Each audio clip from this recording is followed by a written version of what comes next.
Selamat malam, kami dari kelompok 6 ingin menjelaskan tentang Technological Determinism Theory, yaitu teori determinism teknologi. Kami dari kelompok 6, yaitu saya Francisca. Siapa lagi? Kenalin diri. Dan saya Yohanes Bagus Dewantoro, dan teman satu lagi, Tiara, boleh?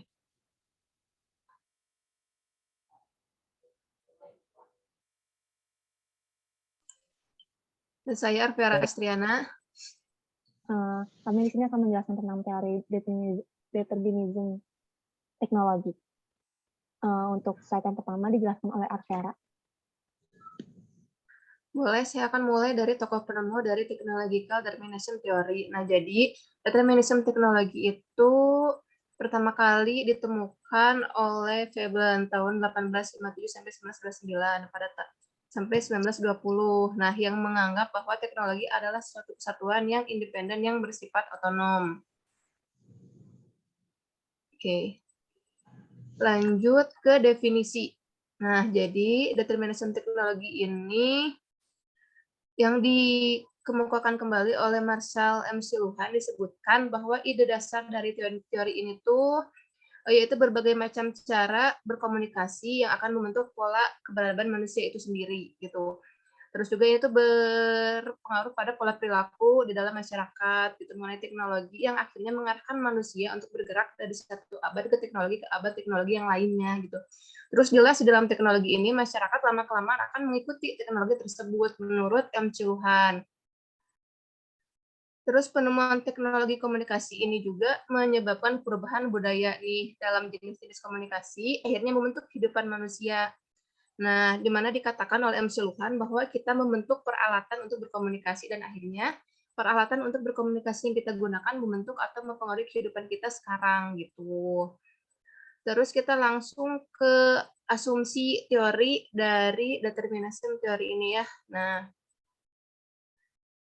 langsung ke asumsi teori. Asumsi teori ini itu tuh berkembang di masyarakat untuk mengkonstruksi teknologi dari fungsi teknisnya gitu kan dalam mengatur masyarakat dalam paham struktur dan sosial yang dianggap kondisi terbentuk oleh metafisika dan teknologi lainnya gitu. Jadi teknologi ini berkembang secara unlinear dari konfigurasi sederhana ke arah yang lebih kompleks. Nah, jadi masyarakat harus tunduk pada perubahan-perubahan yang terjadi di dalam teknologi itu sendiri gitu. Nah, ini ada menurut Nuruddin tahun 2011, teknologi itu membentuk individu, bagaimana cara berpikir, berperilaku dalam masyarakat, hingga akhirnya teknologi tersebut mengarahkan manusia untuk bergerak dari satu abad teknologi ke abad teknologi yang lainnya. Misal nih, dari masyarakat yang suku yang belum mengenal huruf menuju masyarakat yang memakai peralatan komunikasi ke masyarakat yang memakai peralatan komunikasi elektronik. Boleh lanjut kita lihat bentuk-bentuk determinasi teknologi nih. Pandangan alternatifnya lebih lemah dari determinasi teknologi. Mengatakan bahwa teknologi melayani fungsi mediasi karena meskipun mengarah pada perubahan budaya, itu sebenarnya dikendalikan oleh manusia itu sendiri. Nah, jadi segimanapun kita memiliki kebebasan, tetap itu kita nanti harusnya disaring gitu kan, meskipun kita dikendalikan sama diri kita sendiri, nanti dibahas di slide selanjutnya. Nah, nih, untuk media tidak hanya merupakan variasi baru dari media yang sudah ada, tetapi juga merupakan teknologi baru karena memiliki faktor deterministik juga. Nah, nih, untuk Marshall Luhan membuat pernyataan terkenal bahwa medium adalah pesannya. Jadi mediumnya tuh itu pesannya gitu. Oke, next. Selanjutnya ini akan membahas contoh penggunaan pada teori yang ada di media nih. Nah, di sini aku bakal ngebahas contoh dari kasusnya media yang melibatkan di sosial media. Ada dari kasusnya Farhad Abbas ya kan. Siapa sih yang nggak kenal Farhad Abbas gitu kan, pengacara fenomenal.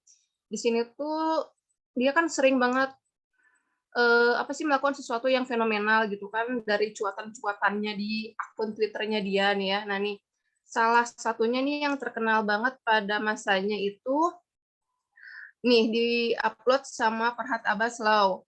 Nah, di mana dia tuh menyinggung Ahok memiliki plat pribadi katanya gitu kan.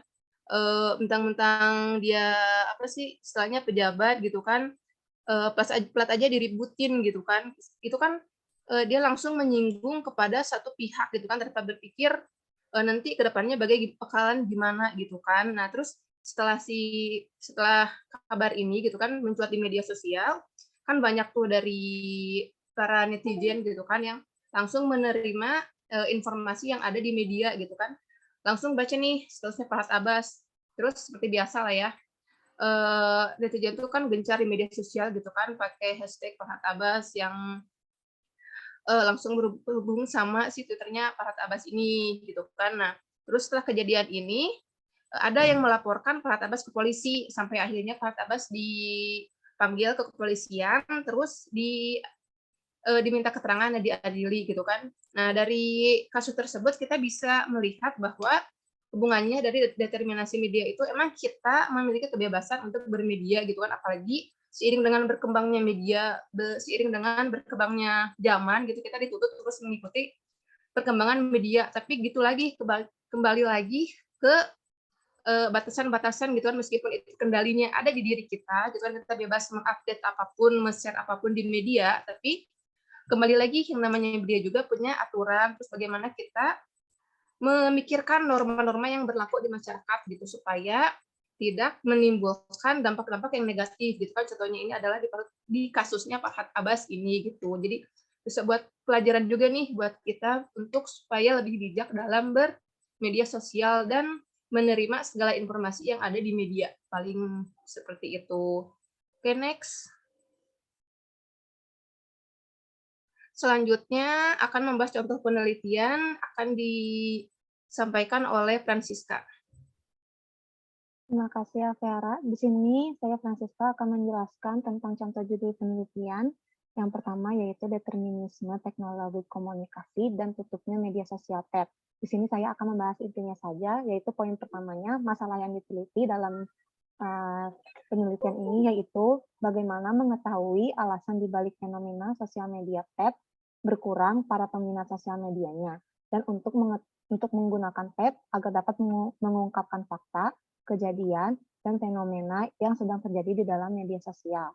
Tujuan penelitiannya yaitu bertujuan untuk mengungkapkan suatu kejadian, fakta, keadaan, fenomena, dan variabel yang tengah terjadi. Penelitian ini menguraikan data, sikap, serta pandangan yang terjadi di dalam suatu masyarakat, pertentangan antara dua keadaan atau lebih, hubungan antar variabel yang timbul, perbedaan antar fakta melalui studi pustaka. Kesimpulan dari penelitian ini yaitu tergambar jelas bahwa individu manusia adalah objek dan teknologi itu sendiri, dan media merupakan salah satu alat yang digunakan untuk menyebarkan teknologi. Media jenis apapun harus bergerak cepat mengikuti perkembangan teknologi demi memenuhi keinginan halayak, dan teknologi sangat mempengaruhi pola komunikasi halayak terhadap media. Media dalam bentuk apapun merupakan alat untuk memperluas dan memperkuat pengaruhnya dalam pemikiran dan tindakan manusia. Dengan kata lain, masing-masing penemuan teknologi media baru yang betul-betul dipertimbangkan untuk memperluas dan kecakapan manusia menurut Surahman di tahun 2016. Penelitian yang kedua yaitu determinisme teknologi komunikasi dan globalisasi media terhadap seni budaya di Indonesia. Masalah yang ditelitinya yaitu pengaruh terpaan teknologi komunikasi dan globalisasi media terhadap seni budaya Indonesia. Tujuan penelitiannya yaitu menafsirkan dan menuturkan data yang bersangkutan dengan situasi yang sedang terjadi, sikap dan pandangan yang tengah terjadi di dalam masyarakat, pertentangan dua keadaan atau hubungan antar variabel, perbedaan fakta, pengaruh terhadap suatu kondisi. Kesimpulannya yaitu pengaruh globalisasi di satu sisi ternyata menimbulkan pengaruh yang negatif bagi kebudayaan bangsa Indonesia. Norma-norma yang terkandung dalam kebudayaan bangsa Indonesia perlahan-lahan mulai pudar. Dalam buku Eastern Religion and Western Thought dinyatakan untuk kali pertama dalam sejarah umat manusia, kesadaran akan kesatuan dunia telah menghentikan kita, entah suka atau tidak. Barat dan Timur telah menyatu dan tidak pernah lagi terpisah. Artinya adalah bahwa antara Barat dan Timur tidak ada lagi perbedaan.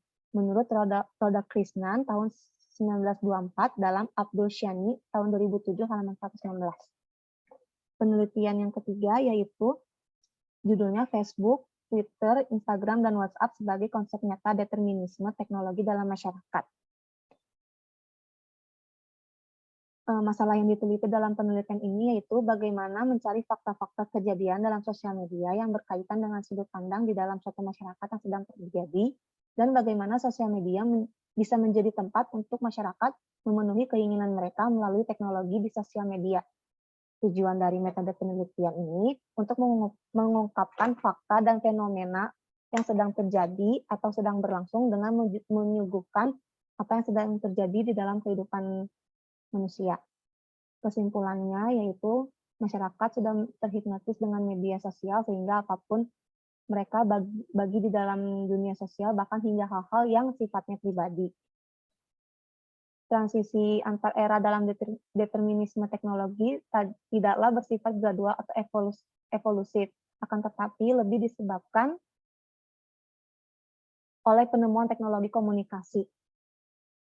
Inti dari jika Karl Marx berasumsi bahwa sejarah ditentukan oleh kekuatan produksi, maka menurut McLuhan, eksistensi manusia ditentukan oleh perubahan komunikasi yang dipengaruhi oleh perkembangan teknologi, sehingga melahirkan era baru atau revolusi baru dalam kehidupan.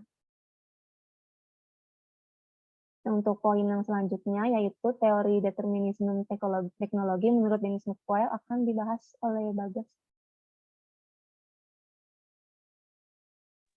Ya, selanjutnya saya akan menjelaskan menurut definisi golongan apa aja sih teori yang masuk ke dalam golongan teori Dennis McQuail ini. Oke, yang kita bisa lihat dari tadi yang telah dijelaskan oleh Kak Siska dan Kak Ara, itu sudah menjelaskan tentang teori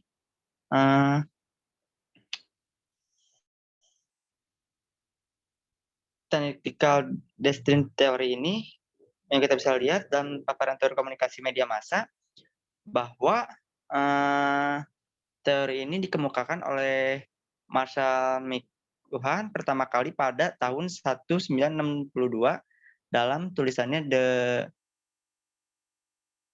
Gutenberg Galaxy, The Making of Typography Man. Teori ini ada hubungannya, pengaruh dan masuknya dalam golongan teori ilmu pengetahuan sosial atau social sensitive teori dalam teori menurut Dennis McQuail. Kenapa sih bisa masuk ke dalam teori ilmu pengetahuan sosial? Karena dapat kita lihat teori ilmu pengetahuan sosial ini, teori ini berdasarkan pernyataan-pernyataan yang kita ketahui dan berkaitan dengan sifat dasar cara kerjanya dan pengaruh komunikasi massa yang bersumber dari observasi sistematis yang pada dasarnya juga yang telah dipaparkan oleh Kak Siska dan Kak Ara itu inti poinnya semua pada berubah itu gara-gara di mana semua pada berkomunikasi dan mengikuti perkembangan zaman dan penuhnya perubahan teknologi itu dipengaruhi oleh yang pertama adalah dalam berkomunikasi. Terus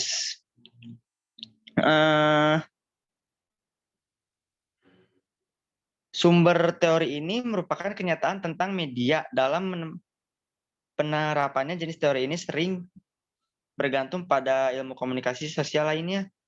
Sebab ide dasar teori ini bahwa pengaruh yang terjadi itu sendiri teknologi membentuk bagaimana cara berpikir, berperilaku, dan dalam bermasyarakat, dan akhirnya mengarahkan manusia untuk bergerak dari satu abad teknologi ke abad teknologi yang lainnya. Sebagaimana dikatakan oleh McLuhan bahwa kita membentuk peralatan untuk berkomunikasi. Dan akhirnya si peralatan untuk berkomunikasi yang kita gunakan membentuk atau mempengaruhi kehidupan kita sekarang. Maka dalam hal ini berarti kemajuan teknologi ternyata berpengaruh besar bagi kehidupan dan bisa mengubah cara berpikir bahkan berperilaku pada zaman-zaman yang akan semakin berkembang, semakin maju. Karena teknologi muncul tidak semata-mata hanya muncul dan bisa langsung dikembangkan dalam masyarakat. Teknologi bisa berkembang dalam masyarakat karena konstruksi yang dibangun masyarakat itu sendiri terhadap teknologi yang ada. Jadi bisa dikatakan bahwa saat saat ini teknologi itu datang, masyarakat akan memaknai teknologi tersebut dan makna itulah mereka telah berkonstruksi arti teknologi itu sendiri. Apakah akan dijadikan seperti gaya hidup, pemuas kebutuhan, atau pemusat informasi, atau makna-makna yang lainnya. Jadi inti semuanya itu dalam poin yang pertama itu adalah dari sistem berkomunikasinya. Jadi begitu yang dapat saya jelaskan mengapa golongan teori Dennis Mikler ini ada pengaruhnya ke dalam teori McLuhan ini. Jadi saya balikkan ke Teh Ara. Terima kasih, Kak.